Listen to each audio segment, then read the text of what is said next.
Agradecemos al doctor Gustavo Pardo, representante del Instituto Colombiano de Derecho Tributario, por su intervención. A continuación, el doctor Daniel Felipe Ortegón Sánchez, asesor de la Dirección de Gestión Jurídica de la DIAN, se dirigirá a todos nosotros. Quiero informarles que una vez culminadas las intervenciones de esta sección, daremos paso a un reconocimiento al doctor Edgar Fernando Nieto Sánchez, quien ya no nos acompaña, así como al doctor Hernando Bermúdez Gómez, quien está presente. Posterior pasaremos a un refrigerio para luego continuar y terminar hacia las 3 de la tarde, invitándolos posteriormente a ver nuestro partido Colombia-Chile.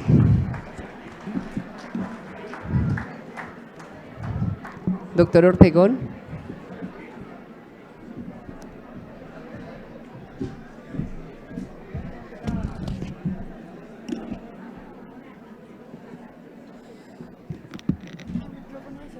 ¿Este?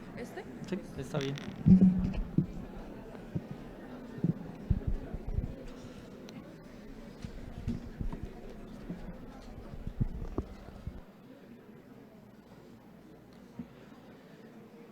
Bueno, buenas tardes ya.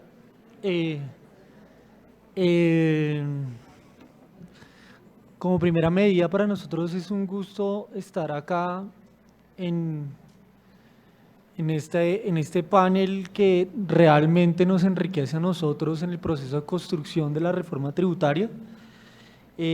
Algunos comentarios que han venido desarrollando los panelistas, pues ya son de pleno conocimiento por parte de la DIAN.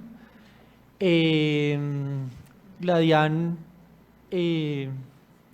tiene un equipo técnico que está revisando temas concretos, un equipo técnico para personas jurídicas, en el cual está el doctor Luis Adelmo, un equipo técnico para temas de IVA monotributo, de impuestos indirectos, liderado en parte por el Ministerio de Hacienda y con la colaboración de la DIAN, y un equipo asociado a todo lo relacionado con procedimiento tributario, normas anti-evasión y demás, que en parte vienen trabajando con la Dirección de Gestión Jurídica y con los asesores del director general.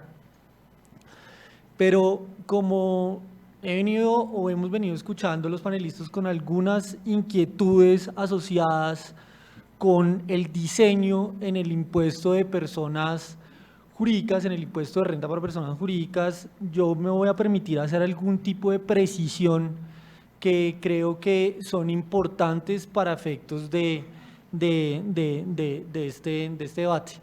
Y posteriormente voy a explicar algunos cambios esenciales, no desde el punto de vista de la tarifa, ni del punto de vista de política, que es un tema más del Ministerio de Hacienda y no de la DIAN, del impuesto sobre las ventas, un tema muy asociado a una estructura, a un cambio en estructura muy importante en el hecho generador, que me parece importante que todos lo tengamos claros, y una medida que nos ha pedido la Defensoría que la tengamos clara en lo asociado con un mecanismo de inclusión tributaria que se está creando, que es a través del monotributo.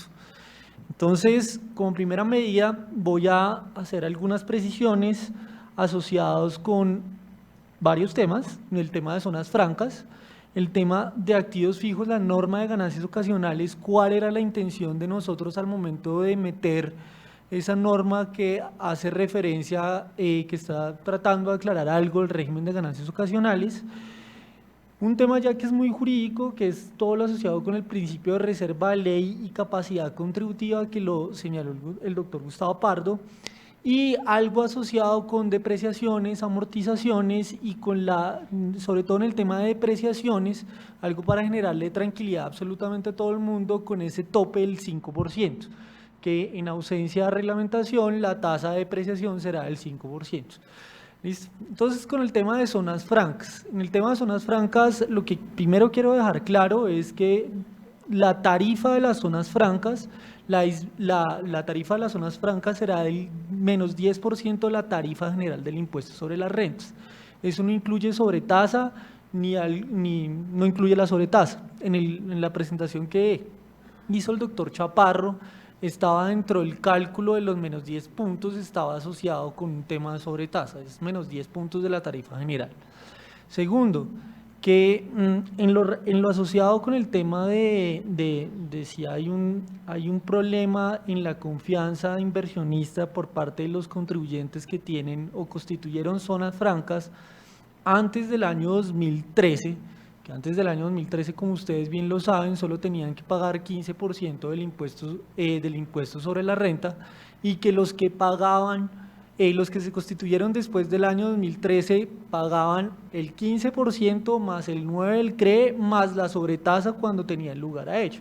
Entonces, lo que se pretendió con esa modificación del régimen franco en lo que respecta al impuesto sobre la renta fue quitar esa distorsión, es decir, equiparemos las condiciones para los dos, mantengamos que menos 10 puntos de la tarifa general del impuesto sobre la renta, esos menos 10 puntos equivalen a el pago a aportes parafiscales, y como consecuencia de ello, el que estaba pagando 15 tenía una tasa, o si es muy intensivo en trabajo, en mano de obra, pues tenía unos pagos asociados a parafiscales. Hoy en día esos menos 10 puntos le cubren todo lo asociado a aportes parafiscales.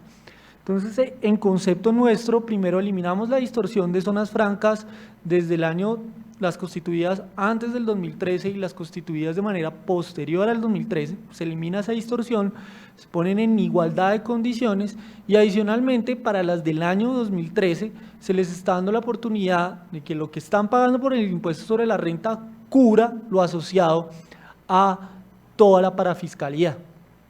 Consideramos, y eso lo tenemos muy claro, que pues para las que no son intensivas en mano de obra van a tener un problema, las que son porque no tienen asociado una carga parafiscal muy grande, y que definitivamente pues tenemos claro que muchas zonas francas nos están hoy diciendo que hagamos el cálculo real de cuánto ellos pagan en parafiscales para que nosotros podamos mantenerles o tener una tarifa preferencial que obedezca a su operación económica.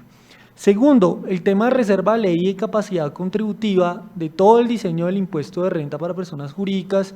Consideramos que tenemos unos argumentos bastante válidos que están reflejados en la exposición de motivos de la ley, del proyecto de ley, en donde nos acompañamos de algunas sentencias de la Corte Constitucional, en donde señalan que el principio de reserva de ley, como lo señalaba el doctor Gustavo, no es absoluto, y que en ocasiones el legislador podía hacer remisiones a la técnica contable para definir algunos conceptos. Por ejemplo, el concepto de ingreso, el concepto de costo, el concepto de gasto, hoy en la legislación tributaria no está definido. Entonces, hoy en día, en la práctica, el estatuto tributario para ciertos elementos esenciales de la determinación, digámoslo, esenciales de la determinación del impuesto sobre la renta, hace referencia a la técnica contable. Entonces, creemos que tenemos unos argumentos bastante válidos en ese aspecto, y pues que tenemos también absolutamente claro que son las primeras demandas de constitucionalidad que nosotros vamos a tener que abordar desde la administración. Y tercero, en el tema de depreciaciones, la propuesta como está tiene una tasa de depreciación que sea la menor entre la contable y la establecida por el Gobierno Nacional. Las del Gobierno Nacional, las tasas de depreciación irán en el cálculo que señalaron del 4% al 33%, mediante un decreto reglamentario, y en ausencia de decreto reglamentario, el 5% va a ser la tasa de depreciación. Sabemos que eso puede generar un problema en la emisión del decreto, tenemos que ser muy expeditos en la emisión del decreto para que a 1 de enero tengamos absolutamente todas las reglas claras de juego. Pero para blindarnos y para generarle seguridad jurídica a absolutamente todo el mundo, estamos trabajando en unas tasas de depreciación que vamos a incluir directamente en el proyecto de ley. Es decir, las tasas de depreciación hoy en día están sujetas a reglamentación por parte del Gobierno Nacional, pero nosotros, para dar seguridad jurídica, para que a 1 de enero del 2017 absolutamente todo el mundo tenga claro las tasas de depreciación, las vamos a llevar directamente en la ley. Eso es lo que vamos a hacer en las propuestas de modificación del proyecto de ley sobre las cuales estamos trabajando. ¿Listo? Bueno, con el tema de dividendos, tema de dividendos también lo estamos mirando, sobre todo en el tema de régimen de transición, que es lo que estaban planteando el doctor Gustavo Pardo y el doctor Chaparro, relacionado con la regla de el 2017. Entonces, si una sociedad distribuyó en el año 2017 un dividendo a otra sociedad, ese estaría dentro del régimen de transición, pero si la sociedad que percibe el dividendo la distribuye una persona natural en el año 2018, entraría gravado bajo la tarifa del 10%. Nuestra opinión y nuestra intención ahí, salvo opinión diferente del Ministerio de Hacienda, es que se mantengan las reglas a partir del dividendo que se generó, el dividendo de abajo. Es una norma muy difícil de controlar, pero pues esa era la intención del Gobierno Nacional y creemos que hay que hacer una precisión en el lenguaje como está redactada la norma. Listo. Hechas esas precisiones, vamos a mirar un poco el régimen del proyecto de reforma tributaria en IVA, las modificaciones sustanciales en el impuesto. ¿Me ayudas, por favor? Gracias. Y el plan de trabajo que venimos a presentar un poco es las modificaciones en el hecho generador del impuesto sobre las ventas, las modificaciones sustanciales en otros aspectos del impuesto, el monotributo, la finalidad y la estructura. Listo. ¿Quieres me ayudas? Gracias. Listo. Modificaciones en el hecho generador del impuesto sobre las ventas. El hecho generador del impuesto sobre las ventas está sufriendo unas modificaciones bien sustanciales y al generar unas modificaciones muy sustanciales, hoy en día tenemos unos problemas que estamos en la capacidad en estos momentos por parte de la DIAN de tratar de corregir en el proyecto de ponencia para primer debate. Entonces, el primer tema que se está modificando en el impuesto sobre la venta, en el impuesto sobre las ventas, es que con la propuesta como está, se van a gravar cualquier tipo de enajenación sobre cualquier tipo de bien. Adicionalmente, se está modificando la regla de prestación de servicios desde el exterior. Hay una inclusión como hecho grabado, todo lo asociado con cesiones de derechos, y en lo que respecta a juegos de suerte y azar, se incluyen las loterías como grabadas. Vamos a tratar de explicarlos cada uno. Enajenación de bienes. Como ustedes recuerdan, hoy la regla del impuesto sobre las ventas grava solamente la enajenación de bienes corporales muebles. La redacción que está en el proyecto de ley, ¿qué pretende? Que se graben todo tipo de enajenación de cualquier tipo de bien, corporal o incorporal, mueble o inmueble. Es una modificación sustancial en el hecho generador del impuesto sobre las ventas, cuya finalidad es gravar los bienes inmuebles que superen un cierto tope que está establecido en la ley y adicionalmente gravar los intangibles, pero no cualquier tipo de intangible o cualquier tipo de derecho. Entonces a nosotros nos han preguntado, si yo vendo una acción, estoy enajenando un derecho que yo tengo sobre una sociedad, o si endoso títulos valores, o si hago transacciones a través de inversiones de portafolio, estarían gravadas con el impuesto sobre las ventas. ¿Cuál es la intención de la DIAN y cuál es la intención del Ministerio de Hacienda en este aspecto? Es solamente regular o gravar intangibles asociados a la creación de propiedades intelectuales. ¿Qué quiere decir? Cuando yo enajeno marcas, cuando yo enajeno patentes, cuando yo enajeno, hago sesiones de patentes, hago sesiones de derechos de autor, esa es la intención del Gobierno Nacional en lo que respecta a la enajenación de bienes. Ahora, en la prestación de servicios, desde el exterior es una modificación muy grande en el impuesto sobre las ventas.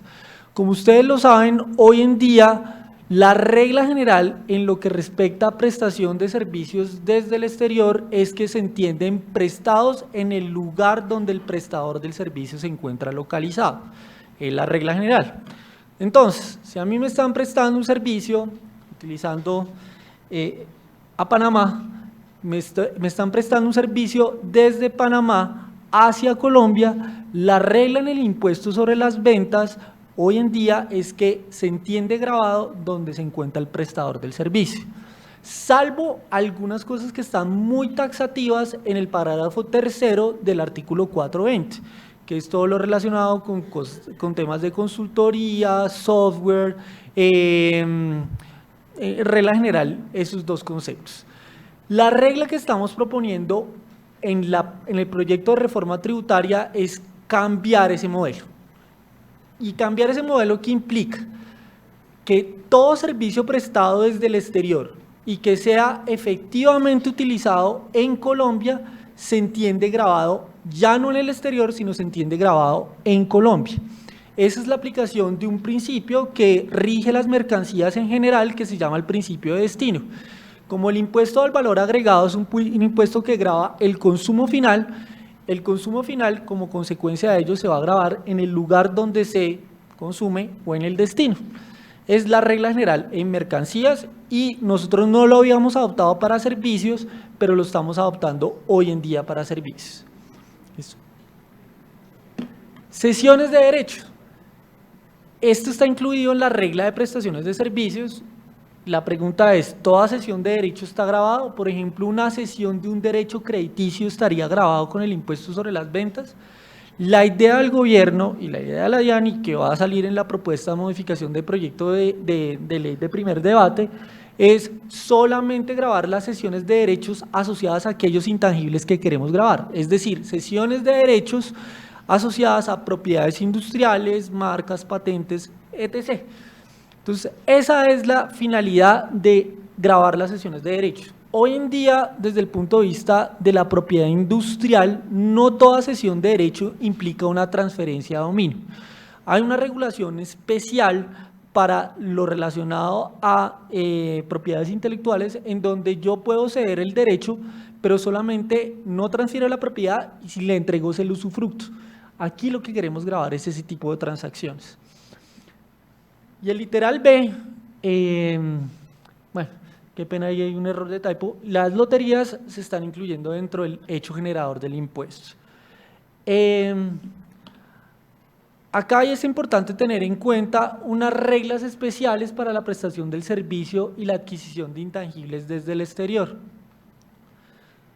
Esa regla está establecida hoy en el proyecto de ley en el parágrafo 3º del artículo 420. Entonces, bajo el entendido que todo servicio que se presta desde el exterior al territorio nacional se entiende grabado hoy con la propuesta de reforma tributaria con el impuesto sobre las ventas porque se está consumiendo en Colombia, necesitamos establecer unos criterios claros cuando se configura ese consumo en el territorio nacional.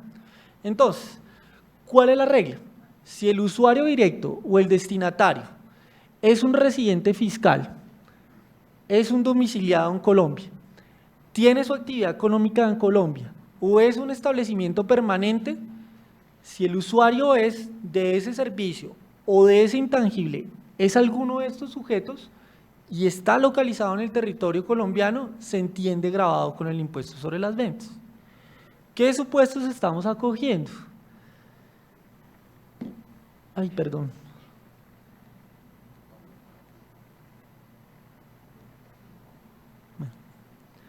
Se me pasó una diapositiva que tenía para explicar esto, pero en términos prácticos, ¿qué es lo que queremos acoger?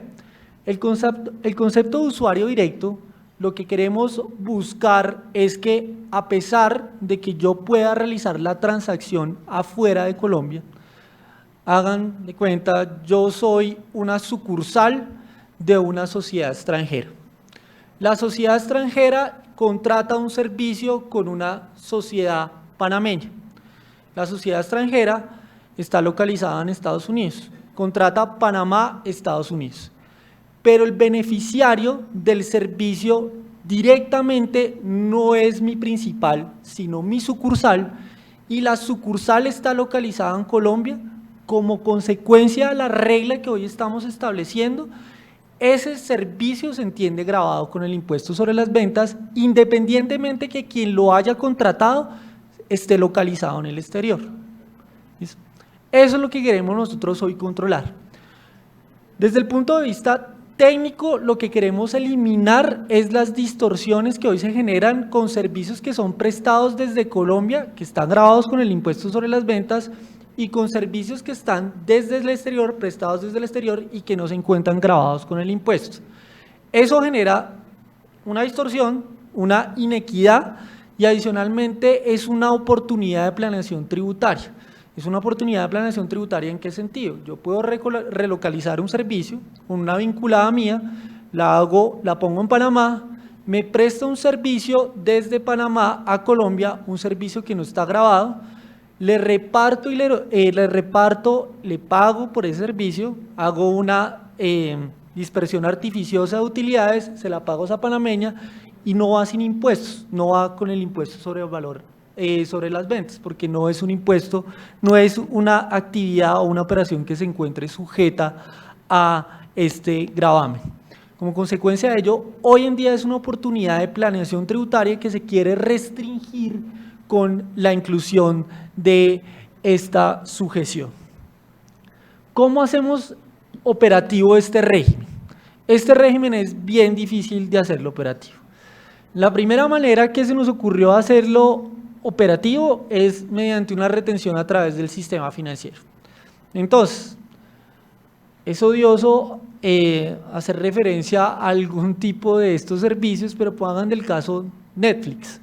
Netflix es un servicio de televisión digital que prestan desde el exterior y que lo consumimos una gran mayoría de colombianos que estamos localizados en Colombia.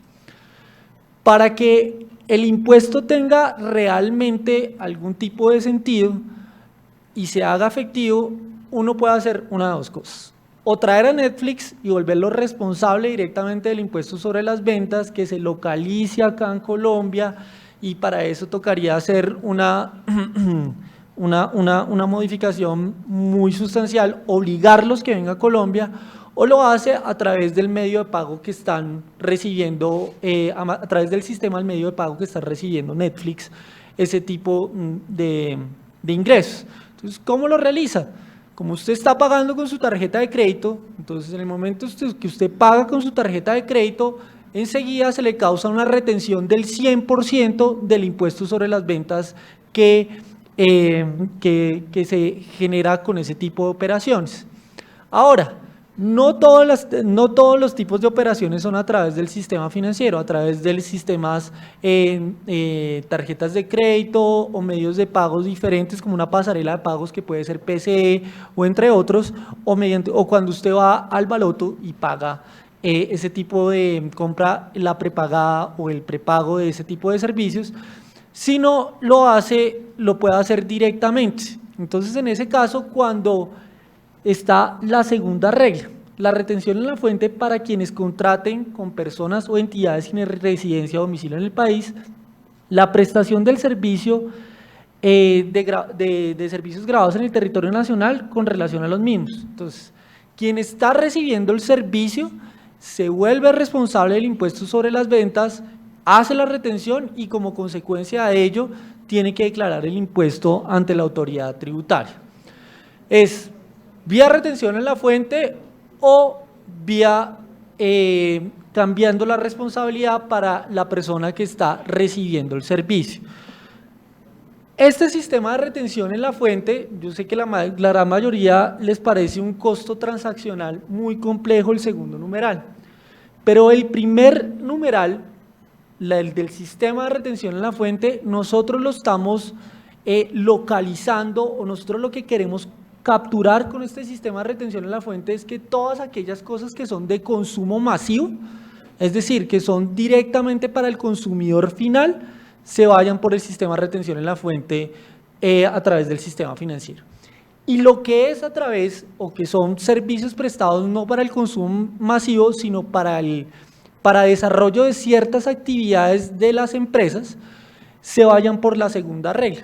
Entonces, eso en el estándar internacional se llaman sistemas de retención a través del consumo masivo, el consumidor final, que sería para la primera regla, y el segundo es para la empresa, es decir, si usted es responsable del impuesto sobre las ventas, está adquiriendo un servicio desde el exterior, y no lo hace a través del sistema financiero, no lo hace a través de alguna de los sistemas establecidos en el numeral primero. Como consecuencia de ello, usted va a hacer la retención en la fuente del 100% de la operación. Esa es la lógica de la manera de hacer efectivo este sistema.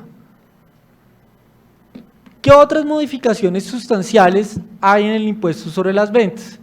Primero, como ustedes lo saben, ya lo conocimos, se están grabando la enajenación de cualquier tipo de bien. Esto para coger la enajenación de vivienda nueva siempre y cuando sea superior a 28.600 UETs. La primera venta, solamente la primera venta. Las ventas sucesivas no están grabadas con el impuesto sobre las ventas. Entonces, esto es, las ventas que realizan las constructoras de bienes que más o menos son 800 millones de pesos, se graban la primera vez. Usted como propietario, si la enajena de manera consecutiva, no estaría grabada con el impuesto sobre las ventas. ¿Listo? Esto está para vivienda. Segundo, hay una derogatoria de la obligación de los responsables del régimen común de practicar retención en la fuente cuando quieren bienes corporales, muebles o servicios grabados de personas que están en el régimen simplificado. Eso debe eliminar el IVA teórico. El IVA teórico que hoy en día se está realizando entre el régimen común y el régimen simplificado se deroga porque en la práctica no genera una carga operativa para ustedes y para la DIAN no genera ningún tipo de recaudo porque ustedes lo retienen y después lo llevan como descontable. Entonces esto lo estamos derogando en el régimen del impuesto sobre las ventas. Creo que les gustó ese pedazo. Por eso es una reforma estructural que busca la simplicidad del sistema. Tercero, se cambian los periodos de declaración del impuesto sobre las ventas. Se dejan solamente periodo cuatrimestral y bimestral.